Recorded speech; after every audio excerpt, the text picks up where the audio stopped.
এই মুহূর্তে আরো একটি বিরাট আপডেট।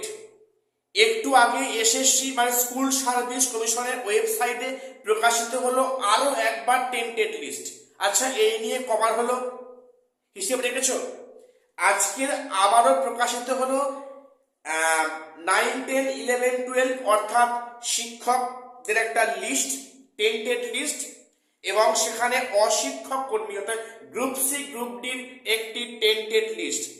এখানে একইভাবে এখানে মানে নাম, রোল নাম্বার, কোন সাবজেক্টে, ফাদার্স নেম এবং কোন কারণে উনি টেন্টেড সেটা উল্লেখ করেছেন, পাশে ডেট অফ বার্থ দেওয়া আছে।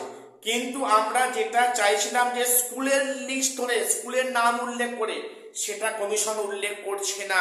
কেন আমি এখনো কারণটা বুঝতে পারছি না।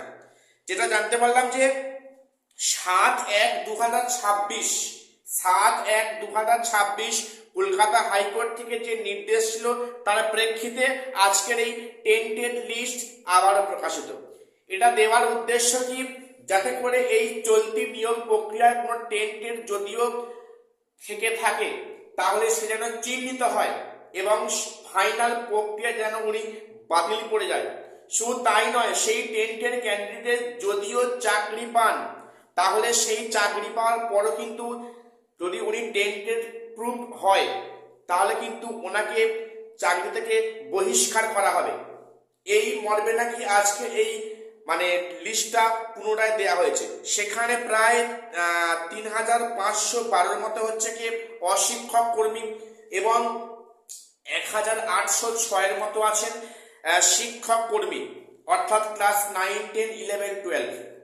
তো এই বিষয়টা যেটা আমরা বারে বারে বলছিলাম যে সেখানে স্কুলের নাম ওয়াইজ দিলে ভালো হতো, সেটা কিন্তু কমিশন এবারেও প্রকাশ করলো না।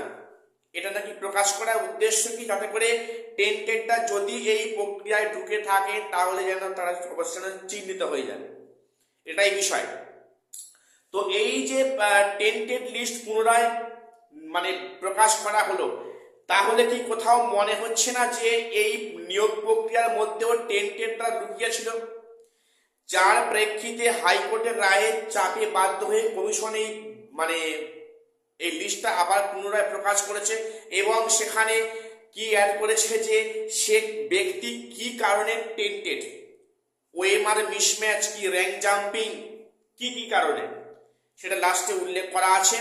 প্রত্যেকে আবার লিস্টটা খুলে দেখে নিও। তো আর একটা বিষয় বলে রাখি, অনেকে বলছো যে আজকে কিংবা কালকের মধ্যে যে কাউন্সিলিং নোটিশ আসবে তার কিন্তু সম্ভাবনা আমি দেখতে পাচ্ছি না। আমি অবশ্যই একটা ভিডিও করেছি এই নিয়ে অলরেডি। তো এখানে যেটা মানে কমিশন সূত্রে খবর যে কমিশন নাকি এখনো সমস্ত লিস্ট মানে সমগ্র নাকি স্কুলের লিস্ট, ভ্যাকান্সির লিস্ট নাকি এখনো ঠিকঠাক রেডি করতে পারেনি, তাই নাকি 1-2 দিন দেরি হচ্ছে। তো যাই হোক, আজকে এটাই খবর দেওয়ার ছিল। প্রত্যেককে চ্যানেলটা সাবস্ক্রাইব করে রাখো এমন গুরুত্বপূর্ণ আপডেট পাওয়ার জন্য। আর শেষ করছি, দেখা হচ্ছে পরে কোনো ভিডিওতে।